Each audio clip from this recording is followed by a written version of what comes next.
আসসালামু আলাইকুম ভিউয়ার্স। আজকের নতুন একটি পর্ব নিয়ে হাজির হয়েছে আমি মঈন। এই পর্বে আমি দেখাবো কিভাবে পাসপোর্ট সাইজের ছবি সাদা কালো করতে হয়।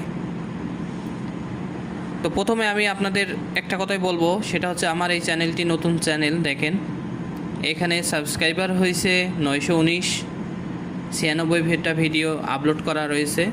সবার কাছে আমার একটাই রিকোয়েস্ট, আমার এই চ্যানেলটি সাবস্ক্রাইব করে দিবেন। তা আমরা আর কথা বলাবো না, এখন চলে যাব হচ্ছে কিভাবে পাসপোর্ট সাইজের ছবি সাদা কালো করতে হয় সেটা আমরা দেখব। তো এটা আমি মিনিমাইজ করে দিলাম, দেন ফটোশপ সফটওয়্যারটি ওপেন করে নিলাম। এই ফটোশপ সফটওয়্যারটি ওপেন করে আমি একটি ফটোশপের ক্যানভাসে একটি ছবি নিয়ে নিয়েছি, পাসপোর্ট সাইজের ছবি। এই ছবিটি আমি আপনাদের সাদা কালো করে দেখাবো। এখন যারা পাসপোর্ট সাইজের ছবি করতে পারেন না, তারা আমার এই চ্যানেলে দেওয়া আছে পাসপোর্ট সাইজের ছবি কিভাবে বানাতে হয়, ওখান থেকে আপনারা খুব সুন্দরভাবে দেখিয়ে নেবেন। তারপরও আমি শর্টকাটে সুন্দরভাবে একটু বলে দিব, অল্প করে বলে দিব যে পাসপোর্ট সাইজের ছবি কিভাবে বানাবেন। দেন এটা তো পাসপোর্ট সাইজের ছবি রেডি করাই রয়েছে। এখন যদি না থাকে সেক্ষেত্রে আপনি কি করবেন, একটা ছবি ক্যানভাসে নিয়ে আসবেন, ফটোশপের ক্যানভাসে নিয়ে আসার পরে ছবিটা একটু বড় করে নেবেন। নেওয়ার পরে এখানে দেখেন ক্রপ টুলটি আছে, ক্রপ টুলটি সিলেক্ট করে দেবেন। এখানে দেখেন একটি সাইজ কিন্তু আগে থেকে বসানো ছিল, আমরা ওই সাইজটি ব্যবহার করব না। ক্রপ টুলটি সিলেক্ট করার সাথে সাথে এই বক্সগুলো চলে আসবে। আসার পরে এই বক্সে আমরা এখানে এখানে আমরা 1.55 ইঞ্চি দিয়ে দেব। দেন হাইটে আমরা 1.99 ইঞ্চি দিয়ে দেব। রেজুলেশন আমরা এখানে সাধারণত 300 রাখবো। রাখার পরে এই ছবিটা তো যেহেতু ক্রপ করা রয়েছে, পাসপোর্ট সাইজের মাপ অনুযায়ী বসানো রয়েছে, দেন আমরা এই ছবিটা আরও একবার ক্রপ করে নিয়ে আপনাদের সহজে দেখিয়ে দিব। ঠিক আছে, দেখানোর জন্য আমি আপনাদের করতেছি যাতে আপনারা খুব সহজে বুঝতে পারেন।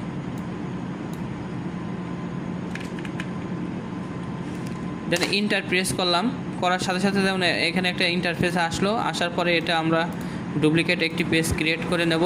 নেওয়ার পরে ভিউয়ার্স সব কিছু, যদি আপনি ছবি সুন্দর করতে চান, কিভাবে পাসপোর্ট সাইজের ছবি সুন্দর করবেন, এই ভিডিওগুলো আমার আই চ্যানেলে আসে। আই বাটনে ওখানে যে প্রেস করে আপনি চ্যানেলের দিয়ে দেখতে পারবেন। ঠিক আছে, চ্যানেল ভিউ করলে আপনি সবগুলো ওখানে স্টেপ বাই স্টেপ অনেকগুলো ভিডিও দেওয়া আছে, আপনারা পর্যায়ক্রমে সব কিছু দেখে নিতে পারবেন। দেন আমি এটা ওকে করে দিলাম। দেওয়ার পরে এখানে আমার একটু মনে হয়েছে ব্ল্যাক কালারটা একটু বাড়িয়ে দেওয়ার জন্য, দেন আমি এখানে ব্ল্যাক কালারটা একটু বাড়িয়ে দিলাম। দেন এইখানে ছবিটা কিন্তু একটু লাল লাল লাগতেছে, তার জন্য রেড কালারটা একটু কমিয়ে দিব। তো কন্ট্রোল বি প্রেস করে আমরা হাইলাইটটা দিয়ে রেড কালারটা একটু কমিয়ে দেব। দেন ছবিটা কিন্তু একটু সুন্দর লাগতেছে। এবার আমরা হচ্ছে কন্ট্রোলারটার এম প্রেস করে দিয়ে ছবিটির আলো আরেকটু ব্রাইটনেসটা বাড়িয়ে নেব।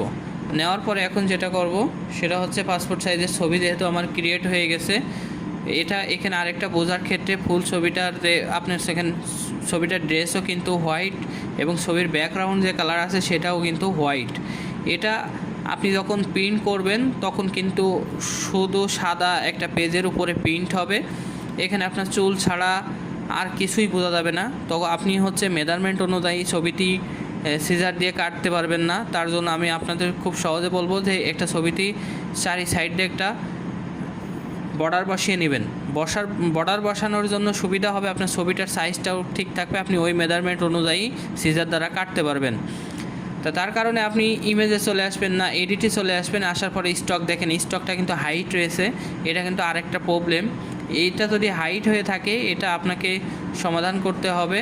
তার জন্য সমাধান করার জন্য কি করতে হবে, এই ছবিটাকে ডুপ্লিকেট একটি পেস্ট করে নিতে হবে। দেন করে নেওয়ার পরে এখন যেটা করতে হবে সেটা হচ্ছে এডিটে চলে আসতে হবে। দেন তাও হাইট রয়েছে, তার কারণ এখানে ব্যাকগ্রাউন্ড কালার যেটা আছে এটা সিলেক্ট করে দিতে হবে। দেওয়ার পরে আপনি হচ্ছে সুন্দরভাবে হচ্ছে ছবির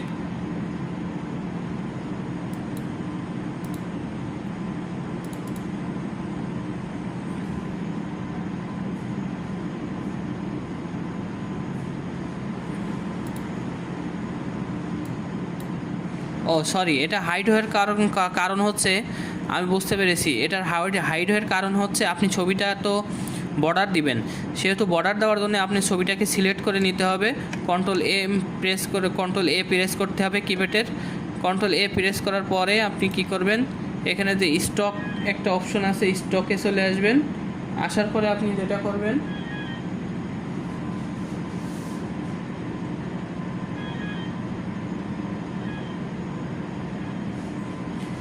স্টকে আসার পরে দেখেন স্টকের অপশনটা কিন্তু এখন আর হাইড নাই। এডিটে আসার পরে স্টকটা দেওয়ার পরে আপনি এখানে 2.2px রাখবেন, দেন 2px রাখলেই দেন এটাকে ওকে প্রেস করে দেবেন। দেখেন ছবিটি কিন্তু একটা স্টক হয়ে গেছে। এখন যেটা করব, এটাকে কিভাবে সাদা কালো করতে হবে সেটা আমরা দেখব। সাদা কালো করার জন্য কন্ট্রোল অল্টার এন প্রেস করে দেব, দেওয়ার পরে A4 একটা সাইজ হয়ে যাবে, এমন একটা ইন্টারফেস আসার পরে ওকে দিয়ে দেব। সরি, এটাকে আমি আরেকটু কেটে দিলাম, দিয়ে এতে এন প্রেস করলাম। করার পরে দেখেন এখানে গ্রে স্কেল মোড, এখানে RGB মোড আছে, ঠিক আছে।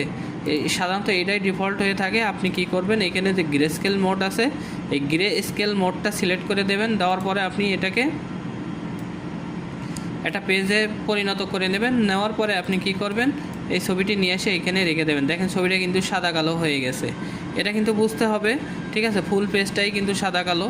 আপনার চাইলে এই সাদা কালো ছবি এখান থেকে এইভাবে প্রিন্ট করতে পারেন, ঠিক আছে। তো আমি ছবিটিকে আর একটু বাড়িয়ে নিচ্ছি। কন্ট্রোল ই প্রেস করে আমি দুইটা ছবি একসাথে অ্যাটাচ করে নিচ্ছি। আবার ফুলটা একসাথে অ্যাটাচ করে আমি এভাবে করে নিচ্ছি।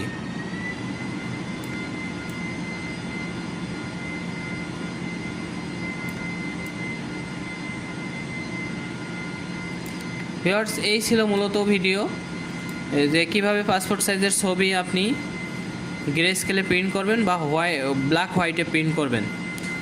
এখন সাদা কালো ছবি খুব সচরাচর লাগে না, তবে অনেক জায়গায় যদি লেগে থাকে বা প্রয়োজন পড়ে থাকে, আপনারা এইভাবে সাদা কালো ছবিগুলো এইভাবে প্রিন্ট করবেন।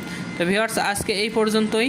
নেক্সট পরবর্তী ভিডিও নিয়ে আবার হাজির হব ইনশাআল্লাহ। সেই পর্যন্ত অপেক্ষা করুন, ধৈর্য ধরুন এবং আমার চ্যানেলটি সাবস্ক্রাইব করে রাখুন। সবাই ভালো থাকবেন, আমার জন্য দোয়া করবেন যাতে এই রকম প্রয়োজনীয় ভিডিও আপনার নোটিফিকেশন বারে আমার ভিডিও পৌঁছে যায়। সবাই ভালো থাকবেন।